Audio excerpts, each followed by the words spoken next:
Bienvenue dans Oser la reconversion, le podcast numéro 1 sur la reconversion. Je suis Claire Virose, ancienne avocate d'affaires, j'ai tout plaqué pour réaliser mon rêve.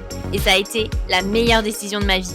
Si toi aussi tu as choisi une carrière par défaut ou pour faire plaisir à ton entourage, tu te demandes ce que tu fais encore dans ton job, découvre ici chaque lundi des invités qui te ressemblent et qui ont osé la reconversion dans tous les domaines.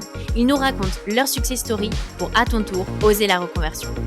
Dans l'épisode précédent, vous avez découvert le témoignage d'Alexandra, ancienne ingénieure supply chain pour le groupe PepsiCo, devenue coach en reconversion professionnelle. Fatiguée de courir après une réussite qui n'est pas la sienne, Alexandra plaque tout pour se former au coaching dans une école prestigieuse. Passionnée par les relations humaines et le développement personnel, elle fonde son entreprise Randose en 2020. RAND'_OSE. Avec son programme Randose ta carrière, Alexandra vous accompagne pendant 4 mois pour sortir du flou professionnel et vous aider à trouver votre voie. À la différence des autres coachs professionnels, Alexandra allie bilan de compétences et coaching pour non seulement faire le point sur le métier qui vous correspond, mais également construire ensemble votre projet de reconversion. Le plus du programme, allier la marche à votre réflexion, car les meilleures décisions se prennent en marchant. Inspiré des études menées par les neurosciences, Randose vous propose des audios d'auto-coaching à écouter en marchant pour avancer encore plus loin dans vos réflexions. Le programme Randose peut se financer grâce au CPF. Le programme à distance demande environ 2h30 de temps par semaine et peut bien évidemment se suivre lorsque vous êtes toujours en poste. Alors si vous vous posez des questions sur votre situation professionnelle actuelle et que vous souhaitez faire le point avec une professionnelle qui saura vous guider, prenez dès maintenant rendez-vous pour une première séance diagnostique gratuite avec Alexandra sur www.rand-ose.com rand-ose.com. Le premier rendez-vous est entièrement gratuit et sans engagement, alors aucune excuse pour se lancer. Je vous mets le lien dans les notes de l'épisode. Une surprise est prévue pour les auditeurs d'Oser la reconversion. Aujourd'hui, j'accueille dans Oser la reconversion Lilou Massé. Après avoir été directrice marketing, Lilou découvre sa vocation après avoir rencontré Oprah Winfrey. Lilou est pionnière dans le domaine de l'éveil et du bien-être. Elle est l'auteure de plus de 25 livres dans le développement personnel, est youtubeuse aux 100 millions de vues et a interviewé des milliers de personnes sur ces sujets. Née aux États-Unis de parents français, Lilou a grandi entre les États-Unis et la France. Après avoir fait une école de commerce en France, Lilou décide de retourner vivre aux États-Unis. Elle devient directrice marketing. À 32 ans, elle retourne chez ses parents après avoir perdu son emploi. S'ensuit une période d'introspection durant laquelle Lilou écrira le livre I Lost My Job and I Liked It. En 2006, Lilou rencontre Oprah Winfrey elle-même. C'est un véritable électrochoc dans la vie de Lilou. Inspirée par Oprah, Lilou souhaite elle aussi interviewer et diffuser au plus grand nombre des vidéos inspirantes. Pour Lilou, cela se fera sur Internet. Lilou part en tournée de 12 mois aux États-Unis et au Canada, le Juicy Living Tour, pour interviewer des milliers de personnes.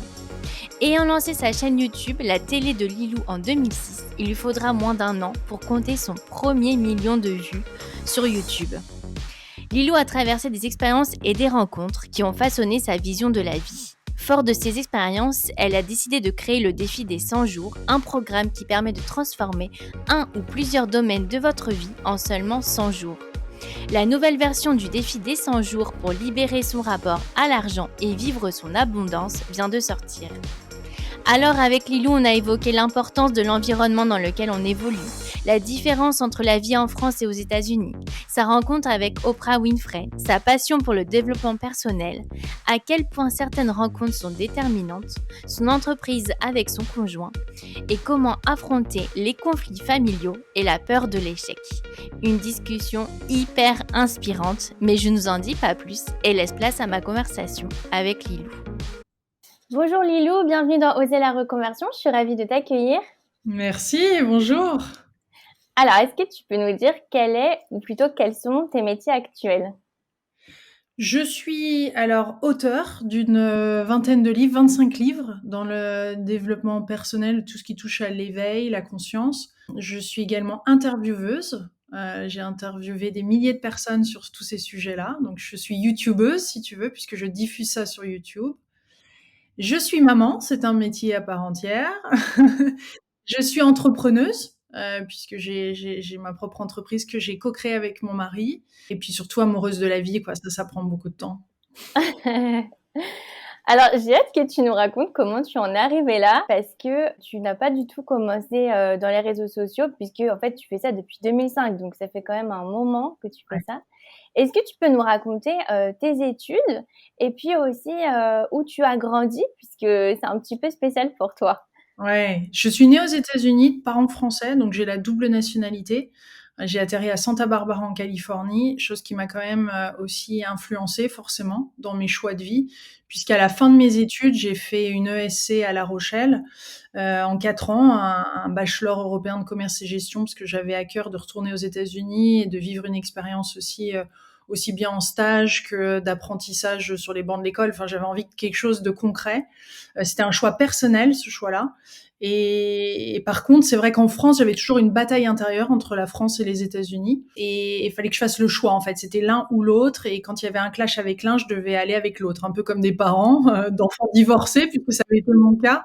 Donc, je suis partie aux États-Unis à la fin de mes études parce que je ne trouvais pas le job de mes rêves.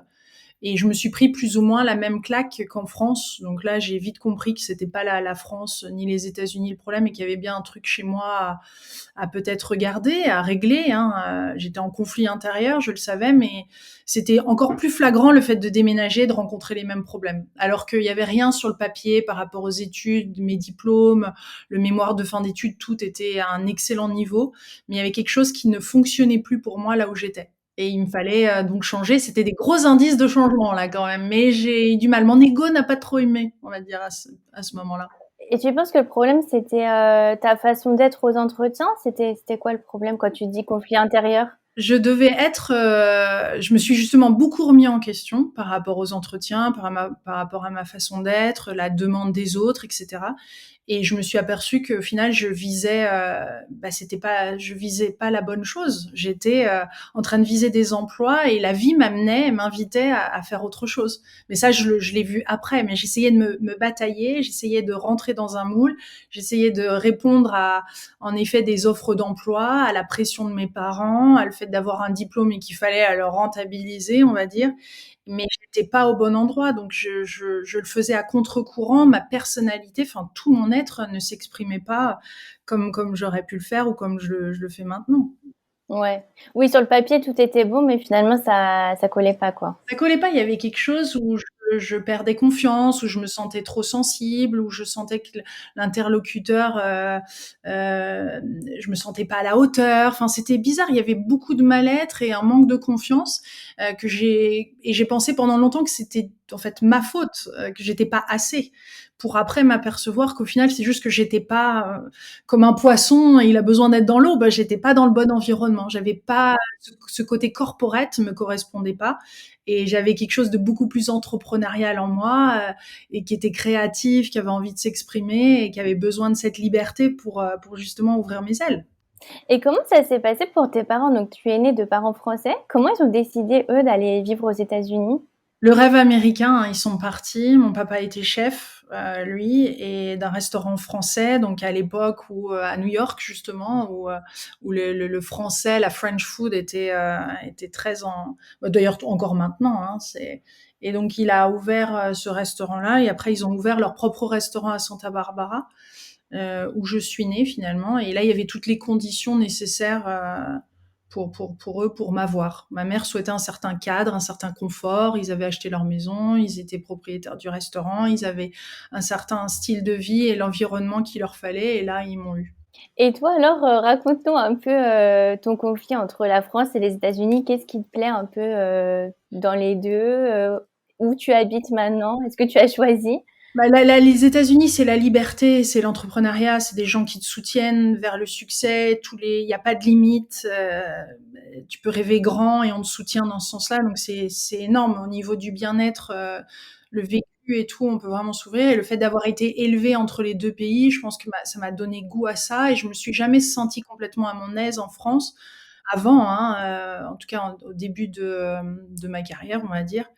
parce que justement, je sentais ce jugement du français, le côté très académique, le côté plus scolaire, le côté compétitif qui me dérangeait parce il ne correspondait pas à, une fois de plus, comme je disais tout à l'heure, à quelque chose dans lequel je pouvais pleinement m'épanouir. Donc il y a eu toujours un conflit et en même temps, c'était rassurant pour moi de revenir en France. Je revenais vers quelque chose de passé, où il y avait des racines, des parents, mais j'étais là aussi en clash avec mes propres parents et ça, c'était une énorme raison pour laquelle je suis partie aux États-Unis. Mais à chaque fois, quand on sait ce qu'on fuit, finalement, on nous rattrape à un moment.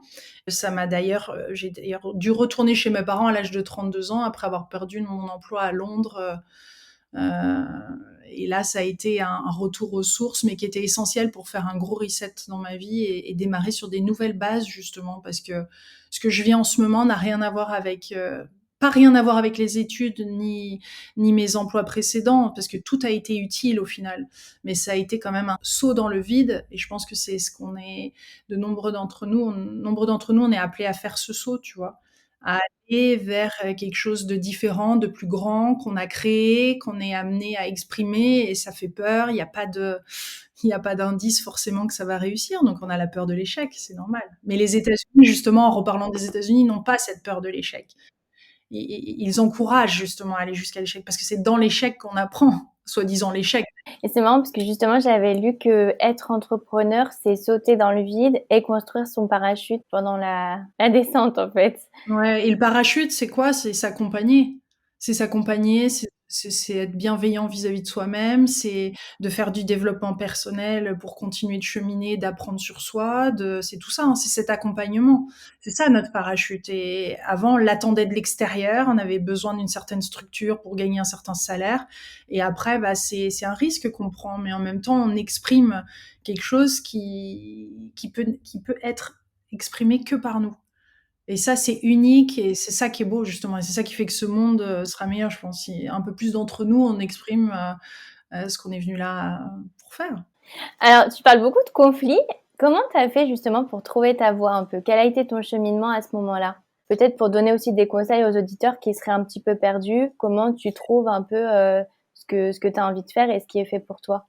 Bah, c'est un désir déjà de vouloir trouver, tu vois, c'est une ouverture sans essayer de le définir tout de suite, mais d'être avec cette ouverture dans la vie en se disant bah, j'aimerais découvrir ce qui est bon pour moi et ce qui m'irait et ce dans quoi j'aimerais m'exprimer. Puis après, laisser les choses se faire, mais rester dans cette ouverture plutôt que toujours intellectualiser et définir forcément. Parce que moi, ça s'est fait au travers de rencontres, ça s'est fait au travers de livres.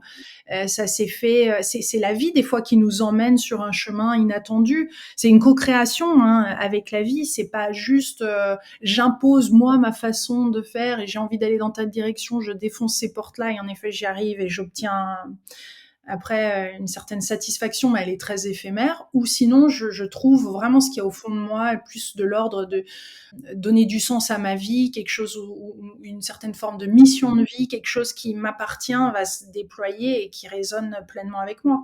Donc c'est un chemin. Hein. D'ailleurs, j'en avais dédié un de mes livres du défi des 100 jours sur la mission de vie, qui est en rupture de stock, mais qui avait énormément marché parce que les gens son temps demandent de donner du sens et ça se fait en regardant son passé, ça se fait au travers des rencontres.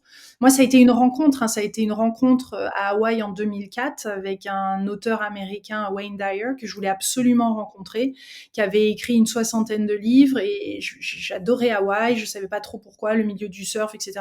Bref, je me retrouve à Hawaï en face de lui et j'arrive à manifester, on va dire, en tout cas j'arrive à l'avoir en face et avoir un rendez-vous avec lui. Mais finalement, mon objectif était d'avoir un rendez-vous avec lui. Il y avait rien d'autre derrière. J'avais une opportunité là devant moi où j'avais un homme extraordinaire avec qui j'aurais pu, enfin, en fait, si tu veux, ce que je fais maintenant est venu presque d'une frustration.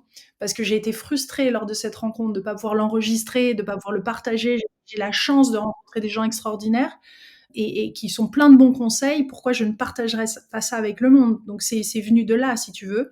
C'est venu aussi de partir déménager à Chicago, où là je rencontre Oprah Winfrey, l'animatrice américaine Oprah Winfrey, qui avait son émission à Chicago. Pareil, j'étais attirée vers cette ville, attirée vers cette femme, je ne savais pas pourquoi. Donc là, je fais la démarche d'aller vers cette femme, je me retrouve dans l'audience et là, elle parle de son métier. Elle parle de son métier. Alors, j'étais déjà youtubeuse depuis 2006, je vidéo bloguais, je commençais, j'avais pas commencé à interviewer. Et c'est le fait de la rencontrer qui l'a fait comme un effet de résonance. Moi, je crois énormément à ces moments où on entend au-delà des mots, on est au bon moment, au bon endroit. Et pour ça, pour provoquer ça, si tu veux, c'est l'intuition, c'est ces élans de cœur, c'est d'aller au-delà du concret, enfin, au-delà du mental et de l'intellect qui nous dit de faire les choses de telle façon. C'est pour ça que pour moi, ça a été beaucoup de me détacher de mon parcours académique, de me détacher de ce que mes parents m'avaient appris pour avancer sur une voie qui me correspondait.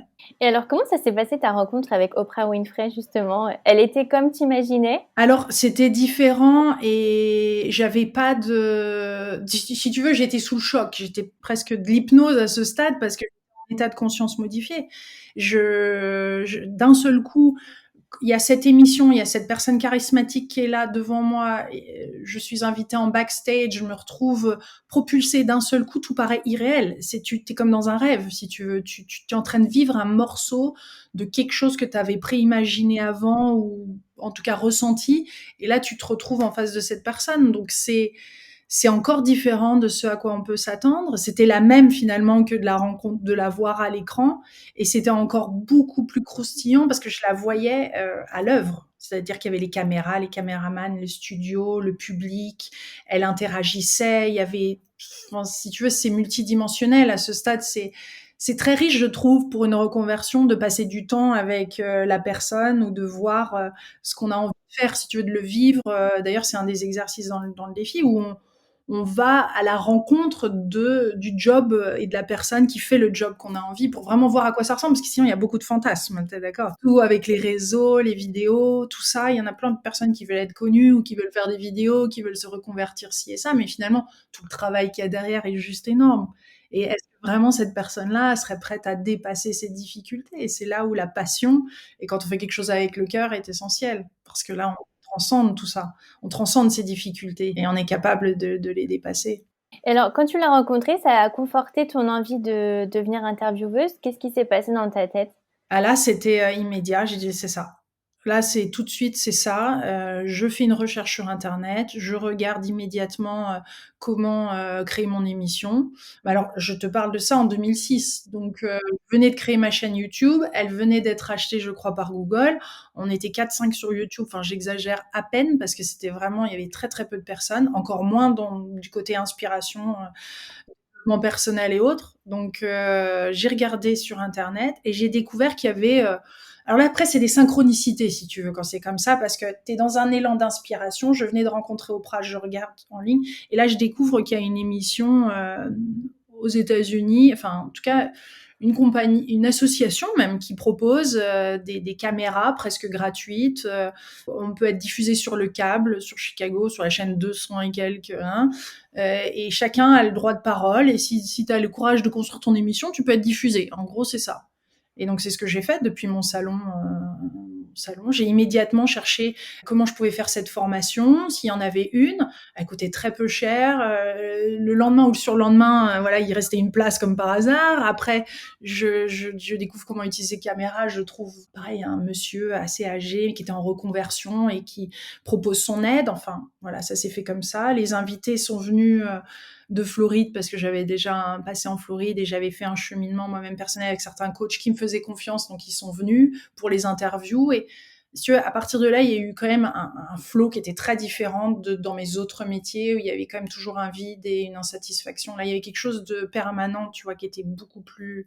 Je dis pas que c'était facile, ça me demandait beaucoup de travail, mais il y avait quelque chose de spontané, d'un élan créatif qui se déployait tout seul presque. Et tu faisais quoi en même temps? Tu faisais plutôt des jobs alimentaires? Alors non, entre-temps, j'avais créé en 2001, donc je suis de 77, donc 2001, j'avais créé ma propre entreprise de création de sites internet, de logos, de newsletters, mais pareil, à l'époque où les sites internet, ça se faisait pas, même aux États-Unis, il y avait très peu de sites internet. Et alors, comment tu avais eu l'idée de lancer ta chaîne YouTube? Parce que tu l'as lancée donc en 2005. Donc, tu as une chaîne qui s'appelle maintenant La Télé de Lilou sur YouTube. Hein. Donc, tu as 249 000 abonnés en ce moment. On a beaucoup plus parce que, en fait, finalement, cette chaîne-là, c'est sa première. C'est la deuxième version de ma chaîne française. Et avant ça, en 2006, 2005, il y a eu celle qui était américaine. Puisque j'ai commencé mes vidéos, puisque j'habite aux États-Unis, j'ai commencé mes vidéos en anglais. Donc, non, il y en a encore plus. Et ce qui était fou, d'ailleurs, c'est ce succès qu'il y a eu et en France et aux États-Unis de la même façon, sur des sujets, enfin, je vidéobloguais, j'interviewais, et ça a été international finalement. Que ce soit en anglais ou en français, ça a aussi bien marché. Sauf que maintenant, la chaîne américaine, je l'anime beaucoup moins puisque je suis plus sur celle qui est française. Et j'ai commencé parce que je cherchais à publier des vidéos. Finalement, il n'y avait pas d'endroit où stocker et publier des vidéos à part YouTube. C'était simple parce que avec 2 amis, on a créé le défi des 100 jours aux États-Unis, The 100 Day Reality Challenge en anglais, et on devait poster tous les jours ou tous les quelques jours notre vidéoblog pour parler de comment les choses avançaient dans notre vie par rapport à nos intentions. Et donc, il me fallait, au début, j'hébergeais ça sur un de mes sites. Je m'y connaissais en HTML, site et tout, mais ça prenait tellement de place sur mes serveurs que j'ai cherché, c'est comme ça que j'ai trouvé YouTube. Donc finalement, YouTube est juste venu parce que ça répondait à un besoin que j'avais de stocker des vidéos et non pas voilà, autre chose finalement. C'était pour distribuer les vidéos et être présente et avoir ça gratuitement en plus. C'est quand même incroyable. On se rend pas compte maintenant, mais ces vidéos sont hébergées gratuitement quelque part. Ça a un coût énorme pour les entreprises derrière. Et alors, tu as fait ça pendant combien de temps avant de pouvoir commencer à vivre un peu de cette activité, de tes interviews? Si tu veux, finalement, mes revenus ne sont pas venus de YouTube, ne sont pas venus de publicitaires, ne sont pas venus de produits, de placements, etc. Ils sont venus parce que, à force de mettre ces interviews-là, il y a des millions de personnes qui ont commencé à regarder mes vidéos. En 2009, quand j'ai perdu mon emploi à Londres, parce que j'ai déménagé des États-Unis à Londres en 2008, au bout de 7 mois, je perds mon emploi. Et là, j'avais déjà 2-3 millions de vues. Et finalement, c'est là où je décide d'écrire un livre sur ma perte d'emploi. Et j'ai écrit J'ai perdu mon job et ça me plaît. Puisqu'il y avait la chanson de Katy Perry en ligne, enfin à la radio, qui est I Kissed a Girl and I Liked It. Donc j'ai appelé mon livre I Lost My Job and I Liked It, qui a été écrit en anglais, qui était mon tout premier en auto-édition. Que je pensais que j'allais vendre suffisamment pour en vivre, etc. Et là, je me suis plantée. Ça a été un échec, on peut dire. En tout cas, j'en ai vendu, mais il faut en vendre beaucoup, beaucoup plus pour pouvoir en vivre. Mais c'est à la suite de ça où après, j'ai été contactée quelques années plus tard après par un éditeur français. Et ça a été traduit. Et après, ils m'ont accompagnée sur le reste des livres et ça a ouvert d'autres opportunités. Mais concrètement, pour que je en vive, déjà d'une, ça a été le succès du premier défi des 100 jours qui a été écrit, qui est sorti en 2015. Mais avant ça, là, j'ai commencé à vivre en tant qu'auteur, si tu veux. Là, vraiment, quand tu fais un best-seller, après, bon, on en vit. Mais avant ça, c'était des conférences. Donc ça faisait déjà un moment. Finalement, j'étais à temps complet à partir de 2010, pardon. Je mettais des vidéos gratuites en ligne, mais j'avais mis un bouton de donation pour faire mon Juicy Living Tour à travers les États-Unis pendant 1 an. Donc là, je recevais beaucoup d'argent de soutien pour faire ces interviews. Donc ça venait des gens, ça venait de l'audience. Là aussi, c'était pas trop sexy de demander de l'argent pour faire des vidéos, mais ça a fonctionné. C'était pile au bon moment, faut croire. Et après, c'est seulement en revenant où je suis devenue auteure, conférencière, et les conférences et tout soutenaient après les vidéos gratuites en ligne. Donc ça me permettait d'avoir les fonds pour faire les interviews. Plus tard, j'ai créé mes sites aussi parce que je vendais tellement de livres en conférence que si tu as un moment, l'éditeur il te dit il faut que tu aies le statut de libraire parce que on peut plus t'en vendre autant. Donc c'est comme ça que je suis devenue libraire, auteur et libraire pour le coup. Et après, mon mari est venu et je l'ai rencontré un peu tardivement, moi, à l'âge de 39 ans. Et donc, c'est là où on a co-créé ensemble une société, la librairie de Lilou, qui est en ligne et qui vend mes ouvrages et d'autres ouvrages coup de cœur. Donc, c'est venu petit à petit, si tu veux, par différentes sources de revenus. Ouais. Je pose la question parce que c'est vrai que je trouve que souvent dans les interviews, on parle beaucoup de succès, un petit peu comme si c'était arrivé facilement et puis rapidement. Et du coup, je trouve que c'est intéressant avec ton parcours de montrer que ça prend du temps, ça se construit et que Voilà, tout ne se fait pas en un jour, en Et fait. c'est une bonne chose et c'est important de l'appuyer et de leur dire, c'est que si le succès est trop rapide, finalement, tu as pas les bases et tu as pas la fondation. Des fois, on se demande pourquoi c'est aussi lent, quand on démarre. Moi, pas mal de fois, je me suis dit: «Mais pourquoi la vie me soutient pas plus? Pourquoi les portes ne s'ouvrent pas? J'ai tellement envie, j'ai tellement d'enthousiasme.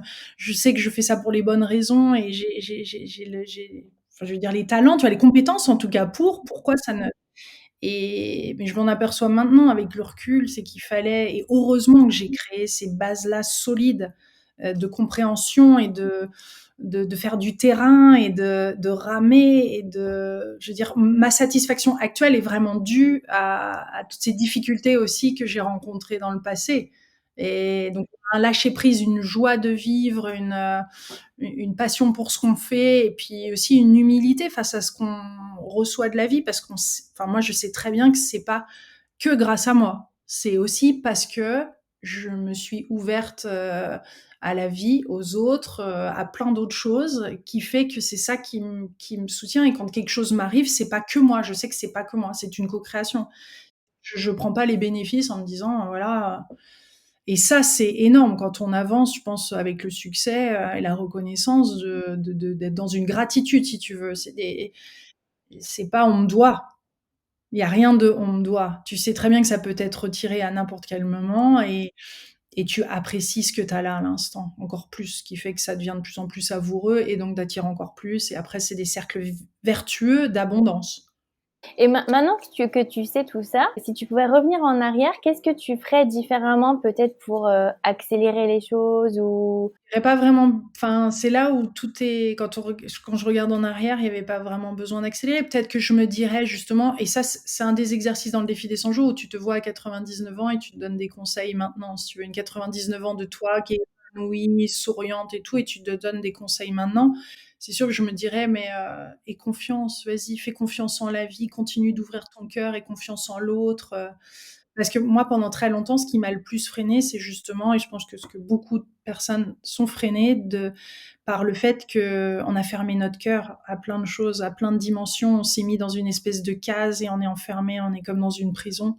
On a oublié d'exister au-delà de ces normes et cette façon de faire que de la société. Enfin, tout ça, tu vois. Je pense que au fur et à mesure, si tu veux, t'enlèves toutes ces pelures d'oignon, quoi, toutes ces couches et ces couches pour finalement arriver à qui tu es réellement. Donc, j'aurais voulu ouvrir mon cœur beaucoup plus tôt. J'aurais pas eu à attendre ces expériences difficiles de la vie, un licenciement, des énormes clashs avec mes parents et tout ça pour réaliser que je jouais un rôle sinon qui était insatisfaisant. Si tu veux. Pour moi, j'existais à travers mon métier, directrice marketing, on va dire, avec salaire, etc. Mais c'était pas qui j'étais. La preuve en est que quand j'ai plus d'argent, j'avais l'impression que j'allais mourir. Tu vois, et tout ça, on est bien plus que ça. Et quand on arrive à se détacher de ces croyances limitantes sur la vie, sur nous et tout, c'est juste.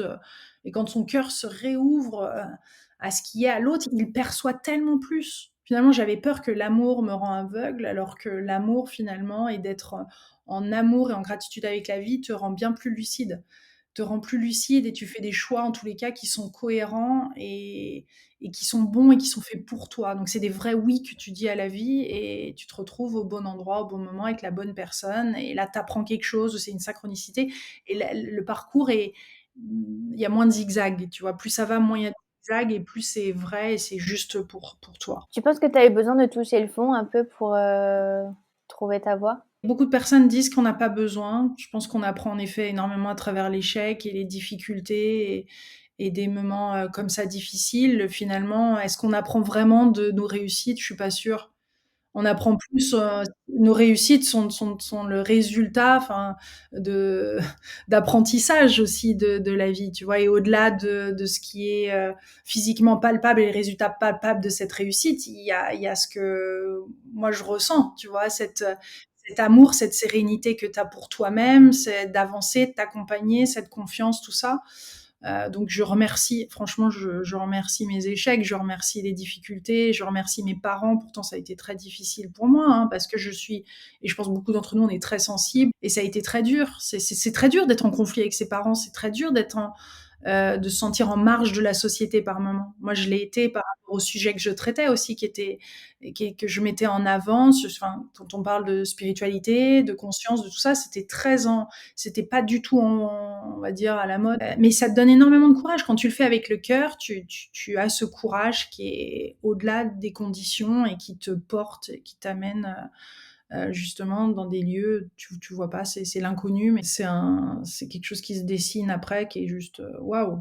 Quel conseil tu donnerais justement aux auditeurs qui osent pas se reconvertir par peur des réactions de leurs parents, de leur entourage? Il n'y a pas de souci, il faut rester là où on est. Il y a une certaine forme de satisfaction qu'on a à être là où on est. Il y a des choses qui nous plaisent quand même, faut être honnête. Après, à un moment, on sent que c'est le moment de passer le cap. Ça sert à rien de le brusquer, mais à un moment, on sent qu'on est prêt à ouvrir ses ailes et à y aller. Et là, je conseille d'en parler à des gens qui sont vraiment bienveillants. C'est pas toujours la famille, c'est bien de se faire entourer d'experts aussi, de personnes qui ont ce détachement, qui ont vécu ces expériences-là pour oser et après y aller. Mais on le sent, il y a un timing intérieur, ça sert à rien de brusquer les choses. Les choses vont bien se passer si vous continuez comme ça, hein. Mais il y a autre chose, c'est vrai, à vivre derrière qui est beaucoup plus grand. On le ressent, on a envie de le vivre. Et à un moment, on sent quand on a à faire ce saut dans le vide, ce saut en parachute. Alors, est-ce que tu peux nous parler du défi des 100 jours? Tu viens juste de sortir un nouveau défi des 100 jours, justement, un renouvellement. Alors, est-ce que tu peux nous raconter comment tu en as eu l'idée et puis un peu tout ce qui s'est passé pour le défi des 100 jours? Le défi des 100 jours, c'est mon socle. C'est-à-dire que c'est comme ça que j'ai démarré en ligne. C'est comme ça que j'ai pu... c'est une structure qui est juste très puissante parce que c'est un cahier d'exercices qui fait 400 pages et tous les jours, on fait un exercice. Donc, on pose l'intention de sa journée. Il y a un exercice du jour pour venir nous challenger, observer les choses, passer à l'action, nous stimuler. Et là, en fin de journée, on fait comme un bilan qui est plus de l'ordre de l'observation, des succès qu'on a eu dans la journée, des choses qu'on a accomplies, c'est pourquoi on peut être reconnaissant pour cette journée, etc. Donc ça crée une espèce de spirale, si tu veux, vertueuse, qui est très très importante, surtout quand on est en reconversion. Parce que on passe d'une structure à plus de structure. Donc c'est quelque chose où d'un seul coup, tu as un gros livre comme ça qui est à spirale, un cahier d'exercice comme un cahier de vacances, sauf que là, c'est plus les vacances, c'est ta prochaine étape de vie et qui est devant toi et voilà, tous les jours, tu fais étape par étape sans aller plus vite. Et nous, on l'a créé parce que justement, on voyait qu'il y avait des pratiques et des exercices qui fonctionnent, mais on ne voyait pas les résultats de tout ça parce qu'on ne pratiquait pas pendant assez longtemps. Et le fait de pratiquer pendant 100 jours, au-delà de 90 jours, devient une habitude et ton style de vie. Donc, tu commences à réinstaller des nouvelles habitudes, à réenclencher, à te réouvrir. Et puis surtout, ce que je disais tout à l'heure, d'être dans l'observation, dans cette ouverture qui fait que là, de nouvelles choses peuvent rentrer dans ta vie. Parce que tant que tu sais que tu mérites pas, t'es nul, t'as pas réussi, c'est pour les autres, et c'est si, toutes ces phrases-là te limitent complètement. Donc là, tu ouvres une nouvelle porte, tu changes de paradigme et tu te dis, ok, non, je vais installer quelque chose jour après jour qui va faire que ça va, au fur et à mesure, pas à pas, hein, parce que c'est comme ça que ça se passe, me révéler autre chose de moi-même, me donner des nouvelles infos, faire que je vais être boostée. Donc nous, c'est pour ça qu'on l'a mis en place. Et en effet, ça a fonctionné sur nous. Donc après, ça s'est décliné en 10 thèmes différents. Donc là, le tout dernier dont tu viens de parler, c'est celui avec Christian Junot, qui était un ancien banquier, qui lui-même s'est reconverti de banquier à, on va dire, à enseigner aux gens comment libérer leur rapport à l'argent. Donc quand je l'ai interviewé, je me suis dit, c'est un magnifique duo à faire avec lui, puisque moi-même, pour l'avoir vécu, cette transformation en lien avec l'argent, que je souhaite à tout le monde, de vivre d'un paradigme financier à quelque chose de l'ordre de l'abondance.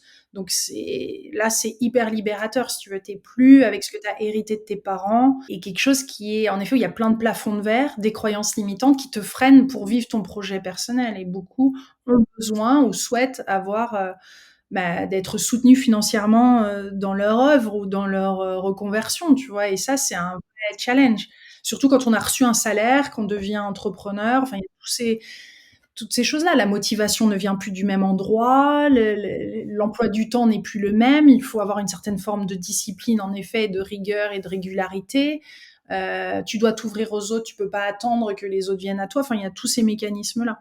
Donc, le défi des 100 jours qui avait été édité, lui, il y a quelques années, et c'était le 4e qui avait été édité, a été réédité cette année. Ça a été un grand succès, donc il a été enrichi là par encore plus d'exercices affinés, une plus belle maquette. Et donc après, le défi, donc c'est un cahier d'exercices qu'on trouve dans toutes les librairies. Et c'est un coaching qu'on peut suivre en 100 vidéos, en formation en ligne en plus. Mais à la base, c'est vraiment le cahier. Et ensuite, on peut ajouter des cartes. Il y a plusieurs choses comme ça, un petit carnet pour écrire dedans. Enfin, il y a tout un univers. Et c'est principalement aussi une communauté en ligne qui est sur les réseaux, Facebook, Telegram, et qui vont faire en même temps que nous le défi. Donc ça, c'est des groupes qui sont gratuits, en plus du cahier, qui font qu'on va rentrer dans une ouverture comme ça, enfin, une motivation, on va dire, d'avancer ensemble et au travers des récits des autres se reconnaître et pouvoir rebondir. Et c'est ça qui fait que ça se démultiplie très rapidement. On a le soutien des gens qui sont là et en plus on a l'échange qui fait que ça fait effet miroir et hop, on avance encore plus vite. Et ça s'adapte à tout le monde, qu'on soit salarié, entrepreneur. Oui, oui, oui, oui, oui, oui. Oui, oui, là, c'est universel. Tous les cahiers, d'ailleurs, il y en a un sur le sport, sur l'alimentation, sur la mission de vie qui est très intéressante. Le best-of, c'est le défi arc-en-ciel. Donc, celui-là, ça a été créé gratuitement pendant le confinement. Et là, c'est les 7 différents premiers cahiers qui étaient dans. Donc, tous les jours, tu as un exercice. Un jour, ça va être sur l'argent, l'autre sur l'alimentation, l'autre sur la respiration, l'autre sur le sport. Et ça a été un best-of. Donc, il y a le défi des 100 jours pour vivre une vie arc-en-ciel et l'autre de l'argent. Mais ils sont tous... tu peux faire n'importe lequel, si tu veux, en fonction de là où t'en es pour te soutenir et créer cette structure. Et tu peux télécharger, d'ailleurs, sur le site le coaching de lilou.com, tu peux télécharger la première semaine de ceux qui te plaît. Comme ça, tu vois s'il y a des exercices ou s'il y en a un qui a un programme qui te correspond plus que l'autre. Ça, c'est pas mal. Et tu as eu des retours, par exemple, sur ceux qui ont fait celui sur libérer son rapport à l'argent? Je sais pas, des gros changements de vie. Depuis toutes ces années, je reçois tellement d'emails. Là, sur celui-ci, oui, oui, des changements d'emploi. Enfin, une personne qui a déménagé de Paris pour s'installer à Pau, qui a créé sa structure dans le sud. T'as plein de différentes choses. Ouais, ouais, des personnes qui ne voyaient pas l'abondance, qui maintenant la voient, là, la reçoivent, se connectent à ça, savent qu'elle mérite. C'est des changements, tu vois, de perception. Ouais. C'est des résultats concrets en plus qui t'arrivent dessus. Parce que si tu veux, en plus de 3 mois, t'arrives à transformer pas mal de choses. Parce que autant qu'en une semaine, c'est pas vraiment le cas, ou après un séminaire, mais là, ça rentre concrètement dans ta vie. Et ouais, ouais. Mais tu vois, ce que je fais moi maintenant en est la preuve aussi. Hein. Le fait d'avoir retrouvé cette harmonie entre aimer ce qu'on fait, être passionné de ce qu'on fait, gagner de l'argent, bien être à sa place, tout ça, c'est le fruit de ces défis des 100 jours. Et l'abondance, c'est quoi alors? C'est un peu la gratitude de ce qu'on a déjà ou c'est gagner plus d'argent? L'abondance, c'est plus un état d'esprit, si tu veux. L'abondance, c'est de savoir que quand tu te sens abondant, tu sais que tout vient à toi, que la vie est abondante, que la vie est riche, que la vie te soutient. Tu sais, c'est un changement de paradigme. C'est pareil, c'est que le cœur se réouvre à la vie. Tu te réouvres à toi-même, tu vois que tu t'inclus. T'es plus dans un mode séparation et fonctionnement dans la peur. Tu sais que finalement, tout ce que tu vis, c'est un état d'esprit pour ça, si tu veux, parce que tu sais que tout ce que tu vis a sa place et que finalement, le verre, c'est de voir le verre à moitié plein hein, et de savoir qu'il y a toujours ses ressources et finalement, c'est un état d'esprit qui fait que tu reçois ce que tu as besoin au bon moment et tu sais que tu es parfaitement là où tu dois être, au moment où tu dois être. Si tu écoutes cette vidéo, par exemple, tu te sens abondant parce qu'il y a des informations pour lesquelles tu as énormément de gratitude qui sont en train d'être dites, c'est en train de créer un déclic et là, waouh, c'est de reconnaître qu'on est abondant, tu vois, alors que c'est toujours là et pour tout le monde, la vie est abondante.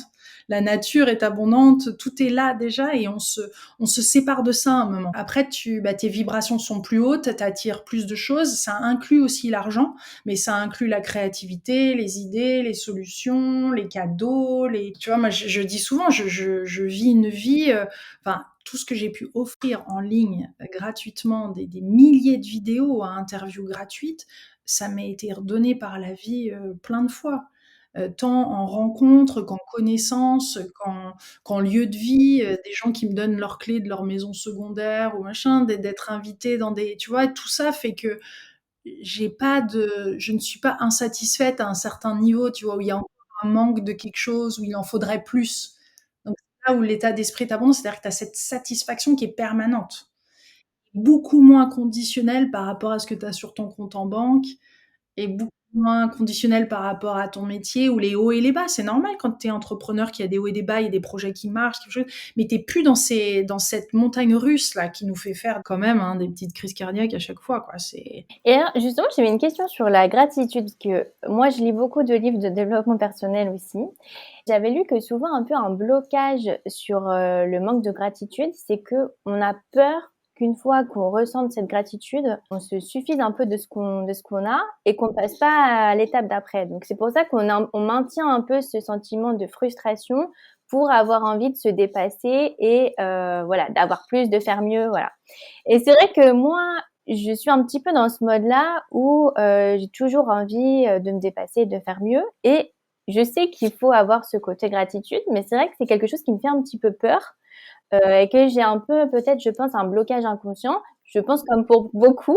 Alors toi, justement, qu'est-ce que tu penses de ça? Et quels conseils tu donnerais peut-être pour dépasser ça? Et puis, qu'est-ce que tu en penses? Est-ce qu'une fois qu'on a cette gratitude, on peut un peu se bloquer justement pour avoir envie d'avoir mieux? Mais c'est une très bonne question et c'est vrai que moi aussi je me cravachais, j'étais très dure sur moi, j'atteignais mes objectifs et j'étais capable d'atteindre presque n'importe lesquels, hein.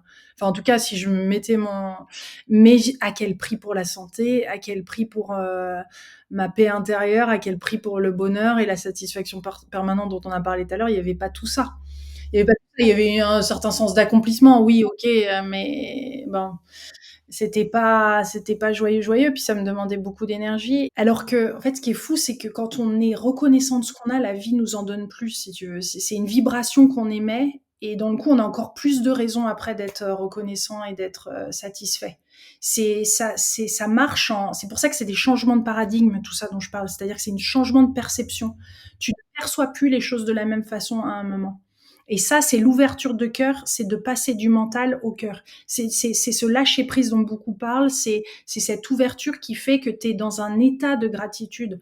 Tu remercies, bon ou mauvais. Il y a les Américains qui ont cette phrase qui dit How does it get any better than this? Mais comment ça pourrait être encore mieux que ça? Et c'est pas c'est-à-dire que quand il nous arrive quelque chose et par exemple tu as décroché un entretien ou tu as obtenu ce poste-là ou je sais pas, où tu as un nouveau client, par exemple un nouveau client. Et là tu dis waouh, c'est génial, c'est top, mon Dieu, voilà. Et là, c'est-à-dire que tu es reconnaissant, mais tu mets encore un frein, tu vois. C'est pas une vraie gratitude profonde parce que tu te dis waouh, je suis au top, c'est génial. Et au lieu de dire, mais comment ça pourrait être encore mieux que ça? C'est-à-dire que là, tu remets de la gratitude encore sur quelque chose, tu continues d'ouvrir, tu vois, que ça soit bon ou mauvais, tu continues d'ouvrir là-dessus. C'est-à-dire que, waouh, mais comment ça pourrait être encore mieux que ça? C'est génial!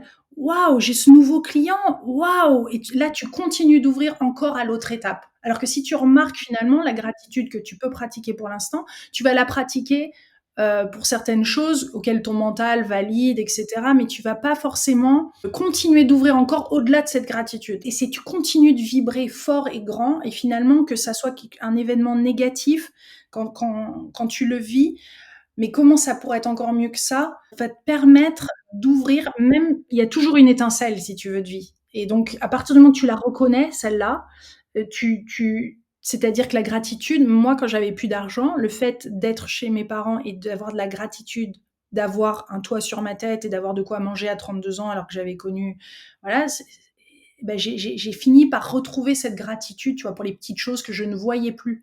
Mais il y a toujours moyen d'avoir de la gratitude pour même la plus petite des étincelles. Mais aussi pour les grandes belles choses qu'on réalise. Mais comment ça pourrait être encore mieux que ça? Pour moi, ça c'est la phrase clé qui continue, ça c'est Access Consciousness aux États-Unis. C'est des phrases comme ça qui continuent d'ouvrir les possibilités, tu vois, plutôt que ça soit bon ou mauvais. Tu peux observer à quel point des fois on met un plafond de verre dessus, on se dit waouh, on panique même, parce qu'à un moment, si tu veux, les choses arrivent, souffrent, et là tu arrives à un nouveau niveau d'inconfort et tu te dis merde, putain, et là tu recommences à mettre des doutes, etc. La peur commence à venir, alors que finalement il faut continuer de s'ouvrir. Des fois tu peux demander à la vie de ralentir, c'est-à-dire que c'est une co-création, quoi. Il faut aussi demander de la douceur. Moi ça m'arrive très souvent maintenant de demander de la douceur. Mais pourquoi? Parce que je me considère maintenant. J'ai ouvert mon cœur, je me donne de l'amour, donc si j'ai besoin de plus d'amour, de bienveillance, je vais me le donner, ou je vais demander à la vie de m'en donner. Je vais pas attendre que les autres m'en donnent, sinon tu es sans cesse dans un espèce de cercle vicieux, quoi. Ouais, c'est un super conseil. C'est vrai que c'est une autre façon de voir la gratitude. Toi, tu as interviewé des milliers de personnes, je dirais. Quel a été le meilleur conseil qu'on t'ait donné dans tes interviews, le meilleur conseil que tu as reçu? Bah justement, enfin là, je pense à celui-ci que je viens. Ça, c'était dans une interview, typiquement. J'adore les travaux de Joe Dispenza. Voilà, parce que j'avais une démonstration devant moi en allant le voir chez lui que ce qu'on rêve, enfin, on peut amener cet état de rêve dans une réalité. C'est-à-dire que tu rentres chez lui et tu sens que c'est palpable et qu'il l'a manifesté, que c'est venu et que ça s'est incarné là. Donc ça, c'est très puissant à voir.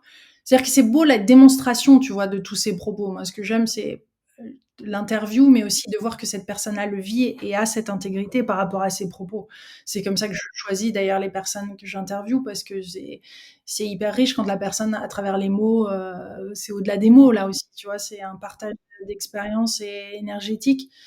Mais bah, de voir, enfin là je pense à Marc Nepo aux États-Unis qui avait traversé le cancer et plein d'autres choses et qui était dans un brouillard, enfin dépression. Enfin, c'était très difficile pour lui, tu vois, de voir où était la lumière, le jour, enfin comment les choses allaient pouvoir être mieux pour lui. Et il est très poétique et il disait que, bah, c'est ce que je disais tout à l'heure, que dans chaque que la beauté, même si nous on la vit pas, enfin même si c'est-à-dire qu'en observant le succès des autres, ou en observant ce qu'on aimerait avoir, si tu veux le reconnaître et le vivre par procuration à travers eux, pas le jalouser, mais tu vois, le voir que cette beauté-là, elle existe et ce qu'on a envie de vivre, il existe, quelqu'un d'autre est en train de le vivre. Donc au lieu de jalouser, de se connecter à ça et de se brancher là-dessus, sur cette fréquence-là, presque. Enfin, c'est moi qui ajoute au-delà de l'interview, là, mais c'est comme ça que je le vis après, que je l'ai extrapolé dans ma vie. C'est que tu te plugues à ça, tu le vis, c'est comme quand tu es célibataire et que tu vois des couples heureux et amoureux, etc., au lieu de te dire, ah, mais c'est pas moi, et pourquoi c'est toujours les autres, etc., et d'avoir ces conversations. Donc là, tu te sépares, tu es dans un monde de séparation, de peur. Alors que sinon, si tu te connectes à l'amour et de le vivre à travers eux, et te dire waouh, je marine là-dedans, comme moi j'avais pu faire avec Oprah, si tu veux. Waouh, je suis en train de vivre à travers elle, je suis en train d'apprendre. Après, tu as plein de choses d'être reconnaissant, tu vois, parce que tu es en train de vivre ces choses-là à travers cette personne-là. Donc, ouais, c'est un des plus beaux conseils parce que des fois, on se sent seul et on ne sait pas comment les choses vont se dérouler et s'ouvrir. Et de le ressentir au travers des autres, c'est déjà énorme. Oui, voir la réussite des autres comme une inspiration plutôt que comme de la concurrence en fait. Alors, la question que je voulais te poser aussi, c'est tu as 1000 activités professionnelles comme tu nous en as parlé, tu es maman. Comment tu t'organises ton emploi du temps? C'est vrai que moi, c'est toujours quelque chose qui me fascine quand je vois des personnes qui ont plein d'activités, qui arrivent en plus à être maman. Comment tu fais pour tout faire? Bah, j'ai au fur et à mesure, j'ai eu la chance aussi maintenant j'ai la chance d'avoir des équipes, tu vois? Des gens qui me soutiennent, mon mari également, tout ça, ça c'est venu au fur et à mesure donc j'ai assez vite compris, par exemple, que tout ce qui était comptabilité, c'était pas mon truc, donc j'ai rapidement eu un comptable. Ça m'a mis plus de temps à avoir un caméraman et d'autres choses parce qu'il y avait d'autres choses que j'avais besoin de vivre. Mais enfin, on a tous nos résistances par rapport à certains sujets, mais c'est vrai que de s'organiser déjà, d'avoir une équipe, ça aide. Ensuite, bah, je commence ma journée par le défi des 100 jours. Donc ça déjà, ça pose, ça ouvre l'intention du jour. Donc dès le matin, en fait, je me dis ce que je souhaite comment je souhaite me ressentir les choses à la fin de la journée. Donc, je suis productive, satisfaite et joyeuse. Ça, c'est mon intention du jour, tu vois. C'est ce que j'ai envie de ressentir en fin de journée. Tu fais quel défi des 100 jours en ce Le moment défi alors? argent, je le fais moi-même, je suis participante. Là, je suis au jour 31.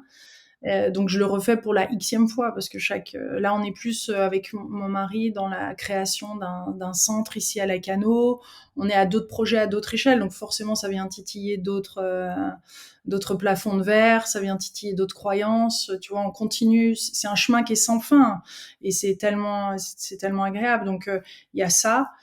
Et puis, j'ai tendance à tirer une carte aussi, une carte d'un oracle, pour avoir des réponses et écouter un peu plus mes intuitions comme ça en tirant une carte. Donc là, j'utilise celle des 100 cartes pour vivre une vie arc-en-ciel, c'est des citations.